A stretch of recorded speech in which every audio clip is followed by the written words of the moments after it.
their math, since I'm an art historian. But I understand math better. I see Peter and I see Ruth. That's good. We need alts. Is Wendy here? Wendy is not here. Wendy, no. I want to introduce two of my friends, Greg Beechler and what's your name, Camille? Vickers, who were the first two photographers to look at Alice in Grace's upstairs. We determined last night a year ago, and made those first photographs, and we thank you so much for that because we've used them over and over again. And Bob, related to math, the drive back from Monhegan Island was very long last night, Camille. Yes. And Greg was trying to explain to me algorithms, so maybe at a different time, Bob, you can go for that. But I'm not going to bore you again. I think you've heard me 3 or 4 times talk about how she got here, Alice did, and I was just sitting here thinking about numbers and this journey of how Alice got to Wayne, Maine is including today about 194 years. And it relates to the Hyatt family that came to Wayne, Maine. And an incredible family, and at every generation there was a Thaddeus. And the first Thaddeus Pomeroy Hyatt was born in 1816, and I count him as the beginning of this. He was British, and he was an inventor and incredible imagination and talent. He invented that translucent tile that New York and major cities across the world began to use as pavers. Oh, yeah, yeah. So that it admit light down into the streets and subways and everything else. But he began his career in concrete in London and actually had a patent on reinforced concrete and built the first truly concrete house in London. He married a British woman, Elizabeth Lake, and he actually died in, on the Isle of Wight and is buried there. His first son, Thaddeus Pomeroy Hyatt, was born in 1864 in America. Or he was born in Switzerland, but he is the dentist that has come through this family and through Doug's family, the Stevenson family. He was a dentist, probably trained some in Switzerland, and he and Doug's grandfather. Your grandfather were in the dental practice together on Madison Avenue? No, Cortelli Road in Brooklyn, right near Gull's house. Okay, well, I've read somewhere that it well, was. Well, it may have been in Madison, I don't know, it's foggy. But the both of them are known to have actually started the sidebar, the genre of dentistry as preventive dentistry, and they were the first to write about hygiene in dentistry. I mean, remarkable to me. Thaddeus Hyatt was the dentist, the director of dentistry for the Metropolitan Life Insurance Company, and he wrote several books about that. But he got into a little trouble, just a little trouble, because he was a straight arrow until he took up or began to follow, what is her name? Petrova. Yeah, what is her last name? Barnard. No, Blavatsky? Was that her last name? Her maiden name was. Her maiden name. Yeah, and she was a occultist who believed in supernatural, abnormal, psychology, and all of this kind of thing. She was later proved to be wrong. And tell me, because I've never asked anybody in Wayne, Maine, there was a daughter named Petra? Yeah, she lived in the house across the street. Okay. Yeah. And somebody needs to tell me more about her. Yeah, we're going to get to Ruth. Yeah, well, Petrova Barnard used to live across the street. Yeah, I want you to tell us about her. Okay. And she was quite a lady. So I'd love to know more about her. And then we get to how Annie Hyatt who bought Grace's house, and her husband got here. Annie Hyatt was a sister of Thaddeus Hyatt, the dentist. And her husband, Alfred Walker Marion, had died in 1928. They were living, I believe, in both New York and Switzerland, and she had come here as a child. And I fail to say that the Stevenson Hyatt dentist came to fish in 1910 on Lake Androscoggin, and we know that the Hyatts later built a summer house and the Stevensons took over. There's more Hyatts, I think. But he married Annie Forrester Hyatt, and her husband died. She had married Alfred Marion, and she decided that she wanted to live in Maine, so she came. The house was available, and she bought it. She had come herself from Switzerland and New York, and she named it Scotch Home because she had dogs. And Ruth has told me that she had the kennels up in the bedroom and the dormers for the dogs. It was Scott Home. Scott Home, yeah. I'm playing Ruth is here. But what happened then is, I guess the best stuff I have found, because the first child of the Marions was Alfred Thaddeus Marion. And for when I started this project as a historian, I have been told he was a junior. Well, of course, he wasn't a junior. And I have been able to find out, he was born in 1903, that he did attend Harvard, and he did attend the architecture school. So he was trained as an architect. And your book plate collection in the library is, of course, the collection of the wife of one of the Hyatts, and Alfred Marion first, Thaddeus Marion, designed an incredible book plate for his aunt for that collection, and it's a marvelous book plate collection for the library. And if you ever get a chance to look at it, what he designed was pretty remarkable. It's the most bland thing I could say about him was he was a bon vivant. Beyond that, he was much more. And this book plate, it has the Basel, city of Basel, Switzerland, coat of arms on it. He has the 4 arts, the 7 sciences, his passion for skiing, hiking, tennis, drinking, conviviality, beer, cards, whatever. And I understand from going over this morning that there's only one extant book plate that he did. Could that be true? And so I challenge you, if there is, and it's in the library collection, go back, look at all your library books, all those you've given away to Goodwill, and you just might find one of those book plates. Wouldn't that be something? I'll give you $1. Of Alfred Marion? Must be worth more than that. I mean, it astonished me this morning to read again that there's only one left.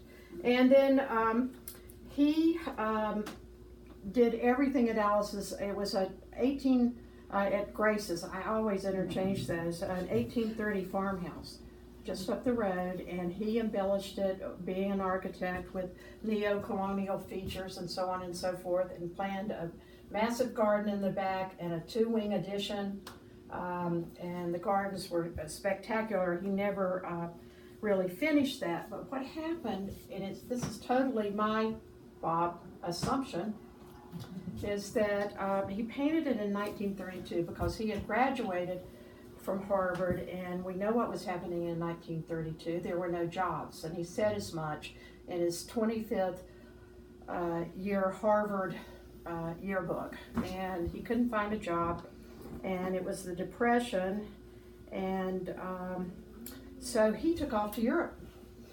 You know, he had the money to take off to Europe because he couldn't find a job during the Depression, which is pretty remarkable. And he painted in 1932 this amazing Alice in Wonderland room. And it is my assumption that he painted it in that year because the real Alice, this is my favorite part, the real Alice, the subject of Lewis Carroll's book in 1862 when he first wrote it hand wrote it to her, gave it to her for Christmas. It was 90 pages long, handwritten in brown ink, and the embryonic stages of those wonderful John Tenniel illustrations. And it was given to Alice for Christmas that year. And then he struggled with the publication, and I don't have time to go into that. But she was invited to come to New York City in 1932 to receive an honorary degree from Columbia University, because it was the 150th anniversary of Lewis Carroll's birth. And so she came, and she was, I think, 82 at the time, and there was ceremony and big events and everything like that, and just wonderful pictures of her. She seemed a bit bored because she had married a famous cricket player, and they owned a country house with vast estates and that kind of thing. She looked sort of bored during the pictures that I've seen of the ceremony. And one of the things that when she was interviewed, she said, "I'm tired of being Alice." Think about it. This book, who has been through, never been out of print, and it's been through 230 translations. I mean, just Alice. She was Alice everywhere she went. She was Alice. And so I've done a little bit more research this summer. And I will say about Ron and Nina, aren't we fortunate? I mean, it's amazing to me, Doug, that we got the best. I mean, I can remember Dee and I, we were afraid to call Ron. Do you remember? Because we just didn't know what he would say, and we thought he might be foreboding and, you know, serious. You're serious, but, you know, that was a pleasure. So I've done a little bit of research this summer, but I want to mention this book. It was first published in 1960, and if you want to know anything about Alice, this is the book, because it's the annotated everything, if you want to know anything. I was reading some this morning. Using the rabbit hole, in Carroll's time again, it was of much controversy and discussion. What would happen if you dug a hole? Would you go straight to the end of the earth? I mean, imagine that. We think it's silly now.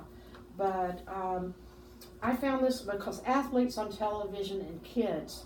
In the Alice 2 books, also Through the Looking Glass, Alice said, or wrote, or said, "You know," 30 times.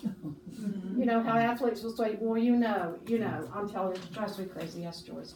But even back then, Alice, this man counted how many times she said, "You know." So if you ever want anything from that, and the gold key, of course, that was very prevalent in Victorian fantasy, and the medicine bottle that she drank from. And one of the famous things that Lewis Carroll opposed was crinoline slips and dresses during the Victorian era. So he forbade Tenniel to paint Alice or capture Alice in a crinoline. So all of that has been debated through the Lewis Carroll Society of North America, and Bob, you got to join that group because everything about math has been discussed. Everything. I think I mentioned last time I talked that even the paternity case of the Duchess, we don't know how she had a baby. So.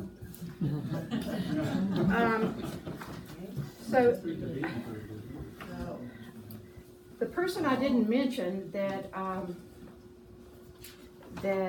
Alfred Marion, very much a part of his life, was his wife Peggy Marion. And I see some people smiling because everybody in this room who can remember has a Peggy Marion story, and I'd like to hear some of them. They left. Annie Hyatt died in 1966, and I've read somewhere, and I can't remember, that she moved to Boothbay Harbor. And Southport? You're talking about Alfred's wife? No, I'm talking about Annie, his mother. Oh, no. When did she move to? Boothbay, I've read somewhere. Anyway, he went out on Kings Highway and built another house And it was called Beach Hill Farm. How many people know Beach Hill Farm? I'd like to hear a little bit more about what you know about it, but I tried to get in this week, and what a historian researcher is able to say about that is I was not allowed to go in, and why I wanted to go was to steal the diamond. No, why I wanted to go in was to just see if he had embellished this new house with neo-colonial interiors, and I think he probably did. The owner said that. Question from the floor. Let me finish if you will. I've been in the house. And tell me, are there neo-colonial details? Yes, it's very much like mine. Okay. Well, the owner who came out said that before they bought it 25 years ago, the next owner had not had more or less destroyed everything, but I had to go on an outside conversation, so I'm glad to know that it's still there. And then Doug remembers, and many of you remember, that Peggy Marion, the wife of Alfred, and of course he died in 1958, she lived until 85, built the Swiss Chalet on 130, is that still 133? And that was Brownie. That was the home of her, what would you call him, caretaker chauffeur. It wasn't built for him, it was built for somebody who came from Switzerland. And she wanted to But it's Margaret Lane was telling me it's really authentic, that you can't go from the downstairs to the upstairs without going outside. That's correct.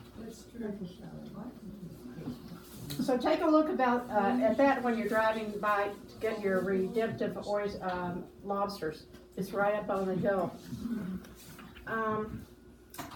I was charmed to find Alfred Marion, Annie Marion, Alfred Marion's younger brother Richard, and Peggy, the wife, buried in the Mount Pleasant Cemetery. And it's at the very top. If you're going in on the right, and it's a very pleasant cemetery, smaller with borders and everything at the top, and they're all, of course, buried there, even Peggy. And there are pictures of this. And I think I told somebody last time, and the night it dawned on me, it was hilarious, that Alfred Thaddeus Marion's initials are ATM. That was just so funny to me. And lo and behold, I was at the general store, and I think that we need to do a treasure hunt, because I looked up, and there he is.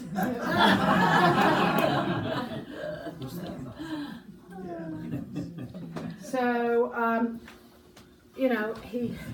the whole story lives on, and I think it's like everything else. When we got involved in this, we just didn't have any idea of the breadth and the dimension and the importance of what we were doing. So, thank you.